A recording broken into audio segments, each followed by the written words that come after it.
नमस्कार, आप देख रहे हैं राष्ट्र प्रथम। आपके साथ मैं हूं तुषार शर्मा। बुलेटिन की शुरुआत करेंगे हेडलाइंस के साथ। सीमांचल के दूसरे दिन भी हुंकार भरेंगे अमित शाह। आज बीजेपी कोर ग्रुप के नेताओं के साथ होगी बैठक। अस्पताल में नमाज पढ़ने पर नहीं हुई एफआईआर, पुलिस ने खारिज किया ओवैसी का दावा।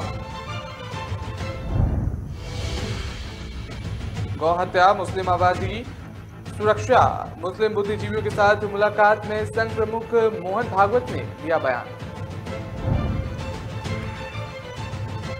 हाई कोर्ट से जीत के बाद शिव सैनिकों से बोले उद्धव ठाकरे, परंपरा में ना लगे काली। सह प्रभारी बनने के बाद पहली बार राघव चड्ढा करेंगे गुजरात का दौरा, कार्यकर्ताओं को देंगे जीत का मंत्र।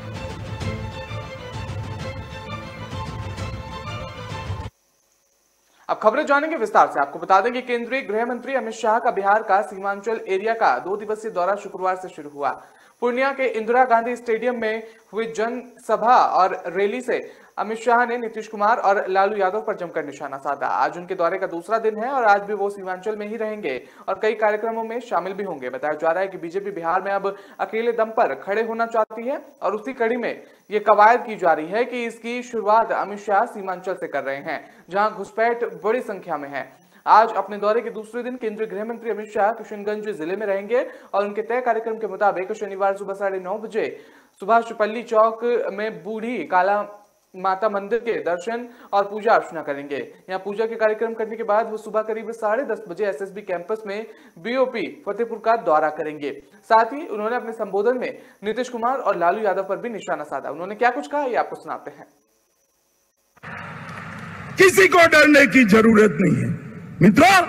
इतने दूर दूर से जो भीड़ आई है, ये लालू नीतीश की सरकार के लिए चेतावनी का सिग्नल है। सीमावर्ती जिलों में एक आशंका बनी हुई है। मैं सभी को कहने आया हूं, कोई डरिएगा नहीं। लालू नीतीश की जोड़ी भले आ गई, ऊपर नरेंद्र मोदी की सरकार है, किसी की हिम्मत नहीं है सीमावर्ती जिलों में मनमानी करने की। मुझे तो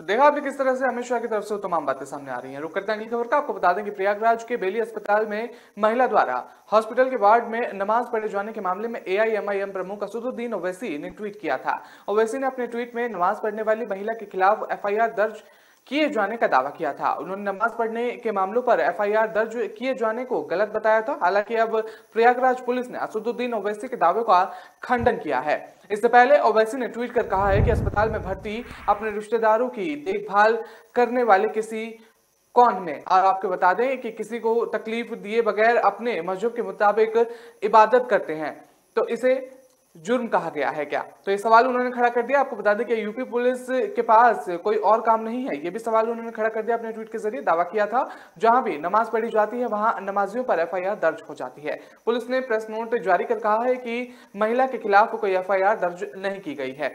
महिला के एक रिश्तेदार इस अस्पताल में भर्ती थी और महिला के एक किनारे नमाज अदा करते हुए अपने रिश्तेदार की सलामती के लिए दुआ की थी। महिला द्वारा पढ़ी गई नमाज से अस्पताल के काम या मरीजों को कोई व्यवधान नहीं हुआ था और महिला के नमाज पढ़ने का मामला कतई अपराध की श्रेणी में नहीं आता।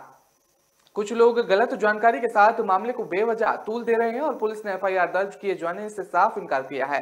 प्रयागराज पुलिस के खंडन के बाद असदुद्दीन ओवैसी को सोशल मीडिया पर ट्रोल किया जा रहा है। तमाम लोगों ने कमेंट करते हुए कहा है कि ओवैसी को पूरा जानकारी लेने के बाद किसी मामले पर टिप्पणी करनी चाहिए।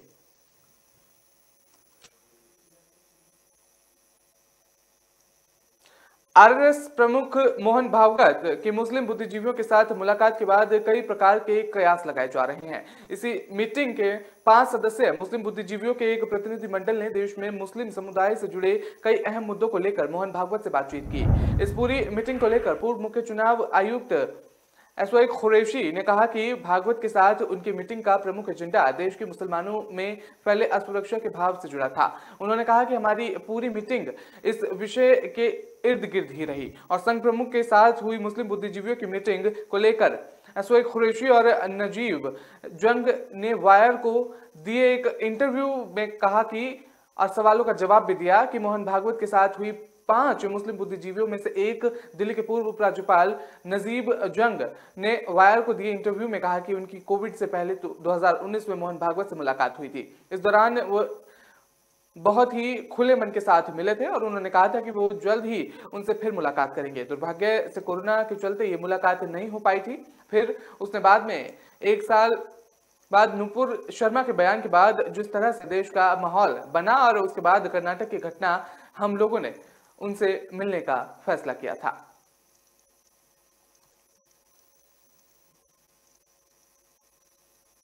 शिवसेना प्रमुख उद्धव ठाकरे ने शिव सैनिकों से आह्वान किया है कि वो शिवाजी पार्क में होने वाली दशहरा रैली में उत्साह के साथ मौजूदगी दर्ज कराएंगे। ठाकरे ने कहा है कि शिवसेना की दशहरा रैली की परंपरा में कोई कालीख न लगे, इसका कार्यकर्ताओं को ध्यान रखना होगा। मुंबई के शिवाजी पार्क में शिवसेना हर साल दशहरे के पर्व पर रैली का आयोजन करती है। इस बार बृहन्मुंबई नगर निगम के शिवसेना को रैली की इजाजत नहीं दी थी।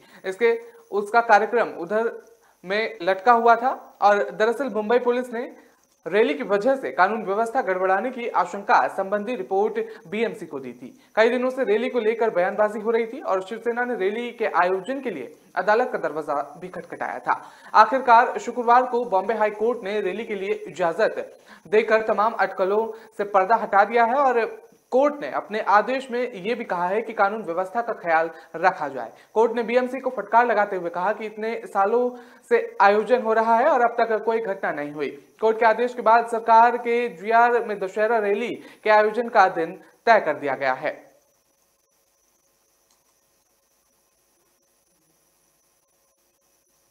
गुजरात विधानसभा को लेकर आम आदमी पार्टी पूरे एक्शन मूड में नजर आ रही है और पंजाब विधानसभा चुनाव में पार्टी की जीत में अहम भूमिका निभाने वाले राघव चड्ढा अब गुजरात में भी आप के लिए चुनावी रणनीति बनाते हुए नजर आएंगे। आपने उन्हें गुजरात चुनाव का सह प्रभारी नियुक्त किया है और जिसके बाद कल यानी शनिवार को पहली बार गुजरात का दौरा करेंगे। राघव चड्ढा गुजरात में पार्टी की नींव को मजबूत करने के लिए सुबह राजकोट पहुंचेंगे। बता दें कि जहां वो पार्टी के कार्यकर्ताओं और सीनियर लीडरशिप के साथ मुलाकात करके उनसे जोश भरेंगे और इसके बाद वो दोपहर में एक प्रेस कॉन्फ्रेंस भी कर सकते हैं। इसकी आशंका जताई जा रही है कि प्रेस कॉन्फ्रेंस वो कर सकते हैं जिसकी वजह से वो चुनाव से जुड़े कई अहम ऐलान भी कर सकते हैं। राघव चड्ढा दिन भर राजकोट में पार्टी कार्यकर्ताओं के साथ चुनावी रणनीति पर चर्चा करने के बाद शाम को राष्ट्रपति महात्मा गांधी के बचपन के निवास स्थान भी जाएंगे। बता दें कि राघव चड्ढा आम आदमी पार्टी के युवा चेहरे में से एक हैं और आम आदमी पार्टी ने राष्ट्रीय सम्मेलन में राघव चड्ढा को पार्टी की ओर से गुजरात का सह प्रभारी नियुक्त किया है। आम आदमी पार्टी द्वारा राघव चड्ढा को गुजरात विधानसभा चुनाव के लिए पार्टी का सह प्रभारी नियुक्त करने के बाद उन्होंने ट्वीट कर कहा था कि वो अरविंद केजरीवाल को धन्यवाद करना चाहते हैं।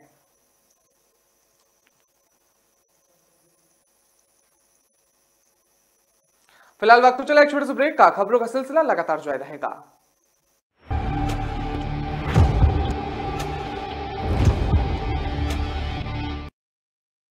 दिल का परिंदा उड़ चला, अंदाज अपना मन चला, खुद की तो सुन ले, जी भर के जी ले, रुकना ना तू अब ठहर।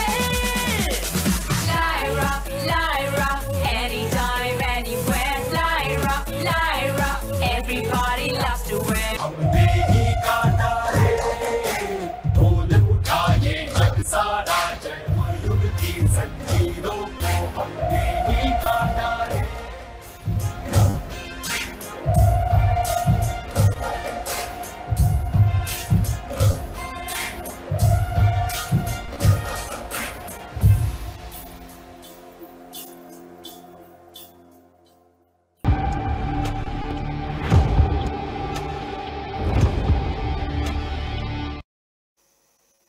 ब्रेक के बाद आपका स्वागत है। रुक करते हैं अगली खबर का। आपको बता दें कि हरियाणा के कुरुक्षेत्र में आज सुबह से शुरू हुआ किसानों का विरोध प्रदर्शन रात तक चला, जिसमें सैकड़ों प्रदर्शनकारियों ने क्षेत्र में शाहबाद में जीटी रोड जाम कर दिया। इससे बड़े पैमाने पर यातायात जाम हो गया और अंबाला और दिल्ली की ओर जाने वाले ट्रैफिक को पूरी तरह से रोक दिया गया। जीटी रोड पर दोनों और वाहनों की लंबी कतारें लगती हुई भी नजर आई और जिस तरह से तस्वीरों में आप देख सकते हैं, ये चक्का जाम किया गया। किसानों ने हाईवे पर लगे सरकार के फ्लैक्स भी उखाड़ दिए और पुलिस ने कहा कि वो राजमार्ग छोड़ने के लिए किसान संघ के नेताओं के साथ बातचीत कर रहे हैं। किसान नेता गुरनाम चढ़ूनी ने ऐलान किया है कि जब तक धान की खरीद शुरू नहीं होगी तब तक हाईवे से नहीं हटेंगे। वो हर स्थिति का सामना करने के लिए तैयार हैं। किसानों ने अपनी धान की कटाई हुई उपज की खरीद में देरी के विरोध में कुरुक्षेत्र जिले के शाहबाद के पास राजमार्ग जाम कर दिया, ये कहते हुए कि उनके पास अपनी फसलों को स्टोर करने के लिए जगह नहीं है। किसानों ने राज्य सरकार से खरीद की तारीख आगे बढ़ाने के लिए कहा था। किसानों का कहना था कि उनकी उपज मंडियों या बाजारों में लावारिस पड़ी है क्योंकि एजेंसियों ने अभी तक उनकी खरीद शुरू नहीं की है। इसमें परिणाम स्वरूप अंबाला, कैथल और अन्य जिलों में अनाज मंडी में नमी की मात्रा में वृद्धि के कारण सैकड़ों क्विंटल धान का स्टॉक नष्ट हो गया है। भले ही मंडियों में भारी मात्रा में धान की उपज आने लगी है, लेकिन एजेंसियों ने अभी तक खरीद शुरू नहीं की है। तो इसके चलते चक्का जाम किया गया। जिस तरह से आप तस्वीरों में देख सकते हैं, बैरिकेटिंग पे चढ़ते हुए किसान नजर आ रहे हैं और पुलिस से हाथापाई भी करते हुए किसान नजर आ रहे हैं। इसके जरिए ट्वीट भी किया गया।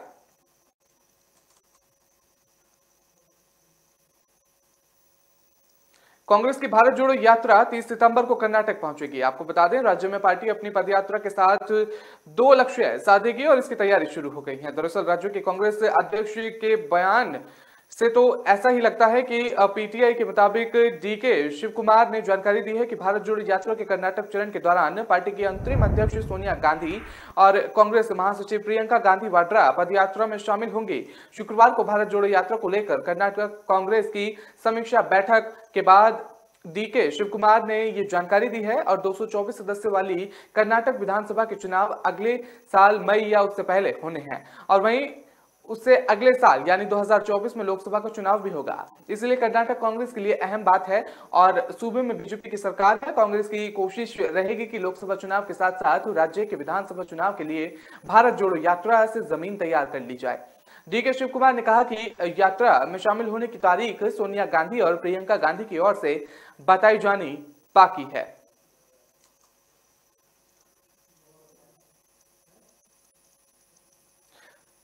केंद्रीय गृह मंत्री अमित शाह का ये दौरा है और जिस तरह से आप देख रहे हैं, इस दौरे को लेकर तमाम बातें सामने आ रही हैं। उस दौरे को लेकर गृह मंत्री ने नीतीश कुमार और लालू यादव पर भी निशाना साधा। तो जिस तरह से आपको बता दें कि 9:30 बजे आज गृह मंत्री जो है माता काली के मंदिर पहुंचेंगे और वहां पर पूजा अर्चना करेंगे। साथ ही आपको बता दें, इस पर तेजस्वी यादव का बयान भी सामने आया है, जिस पर उन्होंने अमित शाह के भाषण पर बयान दिया है। जिस तरह से आपने देखा था वो भाषण उन्होंने दिया था, इस पर तेजस्वी यादव का तंज कसते हुए उन्होंने अपना बयान दिया है। तो साथ ही आपको बता दें, अमित शाह के भाषण पर उन्होंने ये बयान दिया है और उन्होंने कहा है कि हमको तो हंसी आ रही थी। तेजस्वी यादव का यह बयान सामने आया है और लग रहा है कि कॉमेडी शो चल रहा है। सीधे तौर पर अमित शाह पर तंज कसते हुए नजर आए। क्या कुछ कहा उन्होंने, आइए आपको सुनाते हैं। तो नंबर 1 राज्य बना देंगे। अरे भाई यार, 8 साल कितना साल से भाजपा यहाँ सरकार में था भाई। बिहार में डबल इंजन कहाँ क्यों नहीं बना? डबल इंजन था तो क्यों नहीं बनाया बिहार को नंबर 1 का राज्य? हर जगह जो भेदभाव किया जा रहा है। शिक्षा विभाग में पैसा नहीं दिया जा रहा है, ग्रामीण सड़कों के लिए पैसा नहीं दिया जा रहा है। सारा आंकड़ा हम लोग लेकर के बैठे हैं। इन लोगों के पास कुछ नहीं बोलना है। वही क्या भाषा कैसे बोल रहे थे, हम तो हंसी आ रही थी, हंसी आ रही थी उनके भाषण को देख करके। ये भाई सच में कॉमेडी शो चल रहा है। तो देखा आपने तेजस्वी यादव की तरफ से वो तमाम बातें सामने आ रही है। रुक करते हैं अगली खबर का। आपको बता दें कि कांग्रेस के राज्यसभा सदस्य दिग्विजय सिंह ने आरएसएस प्रमुख मोहन भागवत के दिल्ली प्रवास के दौरान मुस्लिम धर्म गुरुओं से हुई मुलाकात को लेकर तंज कसा है। उन्होंने कहा है कि राहुल गांधी की भारत जोड़ो यात्रा का ही परिणाम है जो आरएसएस प्रमुख को मदरसा और मस्जिद जाना पड़ रहा है। जबलपुर से मीडिया में बातचीत करते हुए दिग्विजय सिंह ने कहा कि भारत जोड़ो यात्रा को 2 हफ्ते भी हो गए हैं और इसका प्रभाव पड़ने लगा है। मोहन भागवत को मदरसा और मस्जिद जाना पड़ रहा है। उन्होंने कहा कि मैं इसकी तारीफ करता हूं और अपेक्षा करता हूं कि यह बात आरएसएस के नीचे के लोगों में भी जानी चाहिए। राज्यसभा सदस्य दिग्विजय सिंह ने कहा कि ज्यादा से ज्यादा आरएसएस के लोग मुस्लिम भाइयों से मिले हैं और कहीं ना कहीं आरएसएस प्रमुख का हृदय परिवर्तन हो रहा है। यह अच्छी बात है कि दिल्ली के इमाम द्वारा मोहन भागवत को राष्ट्रपिता कहे जाने पर दिग्विजय सिंह ने कहा कि उन्होंने दबाव में ये कहा होगा।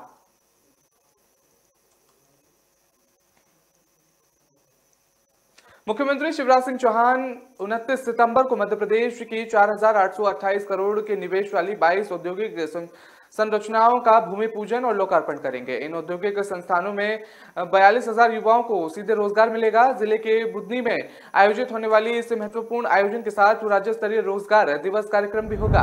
मुख्यमंत्री जन सेवा अभियान और रोजगार दिवस पर भी सभी जिलों में कार्यक्रम होंगे। मुख्यमंत्री शिवराज सिंह चौहान से संवाद भी करेंगे और इस कार्यक्रम में मुख्यमंत्री शिवराज सिंह चौहान राज्य के 13 औद्योगिक क्लस्टर और 2 औद्योगिक क्षेत्रों का भूमि पूजन करेंगे। इस दौरान 4 जिलों के 3 औद्योगिक क्लस्टर और 1 औद्योगिक क्षेत्र और 2 इंक्यूबेशन सेंटर और 1 स्टार्टअप का लोकार्पण भी करेंगे। कार्यक्रम में हितग्राहियों के ऋण स्वीकृति और वितरण पत्र भी प्रदान किए जाएंगे। साथ ही मुख्यमंत्री इंदौर, नीमच, भोपाल, बुरहानपुर के क्लस्टर विकासकर्ताओं और उद्यमियों से वर्चुअल संवाद भी करेंगे। सभी जिलों में प्रभारी मंत्री और जनप्रतिनिधियों के आतिथ्य में ये आयोजन होंगे और सीहोर जिले में बुधनी के आयोजित राज्य स्तरीय कार्यक्रम का भी सभी जिलों में सीधा प्रसारण भी किया जाएगा।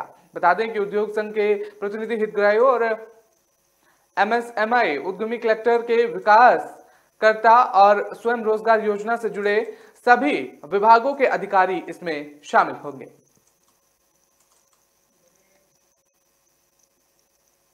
फिलहाल वक्त तो चला एक छोटे से ब्रेक का। खबरों का सिलसिला लगातार जारी रहेगा।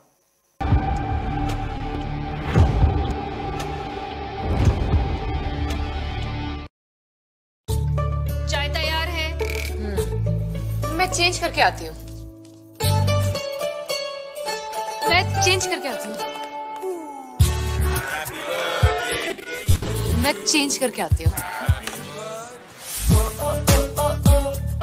लायरा का नया कलेक्शन, बहाने कम पड़ जाएंगे पर स्टाइल्स नहीं। Lyra, time to style. लहरों से डरकर नौका पार नहीं होती, कोशिश करने वालों की कभी हार नहीं होती। नन्ही चींटी जब दाना लेकर चलती है, चढ़ती दीवारों पर 100 बार फिसलती है। मन का विश्वास रगों में साहस भरता है। चढ़कर गिरना, गिरकर चढ़ना न अखरता है। आखिर उसकी मेहनत बेकार नहीं होती, कोशिश करने वालों की कभी हार नहीं होती। डुबकी या सिंधु में गोताखोर लगाता, जा जाकर खाली हाथ लौट कर आता। मिलते नहीं सहज ही मोती गहरे पानी में, बढ़ता 2 गुना उत्साह इसी हैरानी में। मुट्ठी उसकी खाली हर बार नहीं होती, कोशिश करने वालों की कभी हार नहीं होती। असफलता एक चुनौती है, इसे स्वीकार करो। क्या कमी रह गई देखो और सुधार करो। जब तक न सफल हो नींद चैन को त्यागो तो, संघर्ष का मैदान छोड़कर मत भागो तो। कुछ किए बिना ही जय जयकार नहीं होती, कोशिश करने वालों की कभी हार नहीं होती। कुछ नया करो।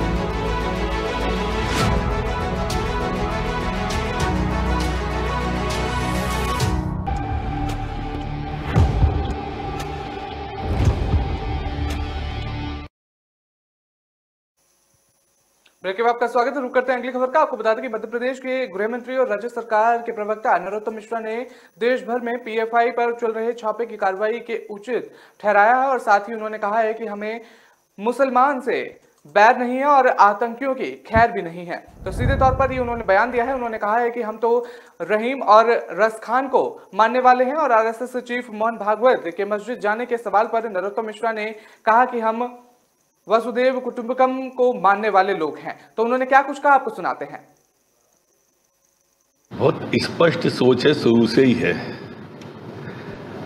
और वो स्पष्ट सोच ये है कि मुसलमान से बैर नहीं, आतंकी की खैर नहीं। हम किसी धर्म या मजहब के खिलाफ नहीं है, ये इसी बात का द्योतक है। हम तो रहीम के उपासक रहे हैं, रस खान के उपासक रहे हैं, जो रहीम कहते थे कि धूर लेत सर पे धरे कहो रहीम के ही काज, यही रजमुन पुतनी तजीते ही ढूंढे गजराज। हम रस खान के उपासक रहे हैं, जिसने कहा था कि मानुस हो तो वही रस खान बसो, ब्रज गोकुल गाँव के ग्वालन बीच। हमारी संस्कृति वसुधैव कुटुंबकम के सिद्धांत को प्रतिपादित करती है और इसलिए श्रद्धेय का, माननीय का जाना निश्चित रूप से बहुत अच्छा संकेत है और नीचे तक बहुत अच्छा विषय गया है।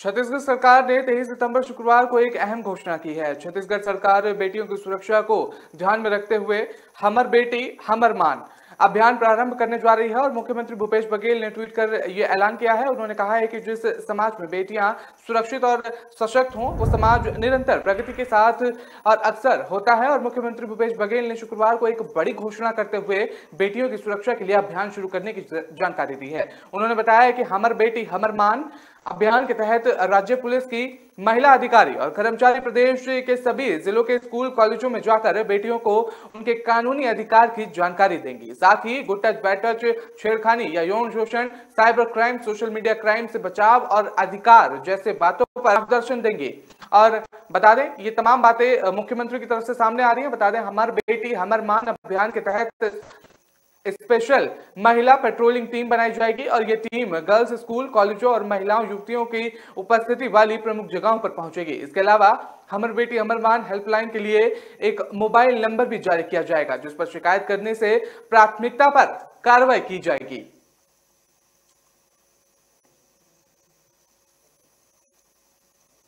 देश में फेस्टिवल सीजन की शुरुआत होने वाली है। नवरात्रि का त्योहार 26 सितंबर से शुरू हो जाएगा। इसके बाद अक्टूबर माह में हिंदुओं का सबसे बड़ा पर्व दीपावली आ रहा है। रेलवे ने इसे ध्यान में रखते हुए त्योहार स्पेशल ट्रेन चलाने का ऐलान कर दिया है। भारतीय रेलवे ने फेस्टिवल सीजन को देखते हुए स्पेशल ट्रेनों की सूची जारी कर दी है। उत्तर रेलवे ने फेस्टिवल स्पेशल ट्रेनों का टाइम टेबल भी जारी कर दिया है। रेलवे ने कहा है कि त्योहारी सीजन पर ट्रेनों में काफी भीड़ हो जाती है जिसके कारण ट्रेनों में सफर करना बहुत ही मुश्किल हो जाता है।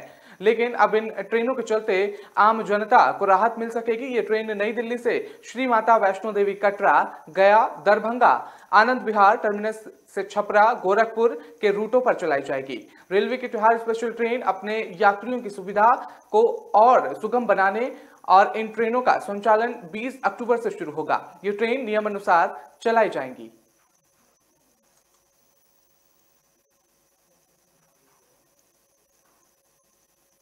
भारत में कोविड के मामलों में फिर से एक बार उछाल देखने को मिल रहा है। बीते 24 घंटों में एक बार फिर से कोरोना वायरस संक्रमण के 5000 से ज्यादा मामले सामने आए हैं। तो वहीं 24 घंटे में 5383 नए मामले दर्ज किए गए हैं। अब देश में संक्रमितों की कुल संख्या बढ़कर 4,45,58,425 हो गई है, जबकि कुल संक्रमित मरीजों की संख्या 46,342 से घटकर 45,281 रह गई है। केंद्रीय स्वास्थ्य मंत्रालय की ओर से शुक्रवार सुबह 8 बजे जारी आंकड़ों के अनुसार कोरोना से मृतकों की कुल संख्या 5,28,429 से बढ़कर 5,28,439 पर पहुंच गई। बीते 24 घंटों में 20 लोग ने दम तोड़ा है और इन मृतकों में वो 8 लोग भी शामिल हैं जिनका नाम संक्रमण से मौत के आंकड़ों में दोबारा मिलान करते हुए केरल ने वैश्विक महामारी से जाने और गंवाने वाले मरीजों की सूची में जोड़े गए हैं। बता दें कि 24 घंटे में उपचारहीन मरीजों की संख्या 1061 की कमी दर्ज की गई है। वहीं मरीजों के ठीक होने की राष्ट्रीय दर बढ़कर 98.71% हो गई है। नए आंकड़ों के अनुसार दैनिक संक्रमण दर 1.68% और जबकि साप्ताहिक संक्रमण दर 1.70% है। देश में अब तक कुल 4,39,84,695 लोग संक्रमित से मुक्त हो चुके हैं और कोविड-19 से मुक्त दर 1.19% है। वहीं राष्ट्रव्यापी टीकाकरण अभियान के तहत अभी तक कोविड-19 रोधी टीकों में 217.26 करोड़ खुराक दी जा चुकी हैं।